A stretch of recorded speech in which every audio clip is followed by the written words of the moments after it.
ఒక మైండ్ కానీ ఒక ఫేస్ కానీ ఎప్పుడు ఒకేలా ఉండాలి.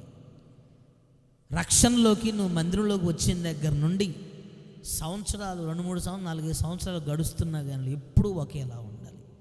కానీ కొంతమందిని చెప్పగలం మనం, ఒక సంవత్సరం బాగుంది ఈ మనిషి, ప్రారంభంలో బాగుంది ఈ మనిషి, ఇతగాడు ప్రారంభంలో మంచి ఉద్యోగం ఉన్నాడు, రాను లేనిపోని ముఖంలో పనిచేస్తున్నాయి, లేనిపోని ఆ భయం కోల్పోవటం కానీ, ఆ భక్తి కోల్పోవటం కానీ, అర్థమవుతుంది, ఆ క్రమం కోల్పోవటం కానీ, ఆ క్రమశిక్షణ కోల్పోవటం కానీ చెప్పేచ్చు కొంతమందిని తీసుకొని.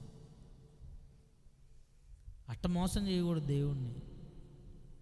ఒక మనిషికి ఒకేలాగా ఎప్పుడు గుర్తుపెట్టుకోవాలి, చెప్పగలగాలి. ఎప్పటి నుంచి ఈ మనిషి ఎలానే ఉన్నాడు,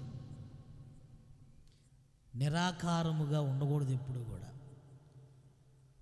శూన్యం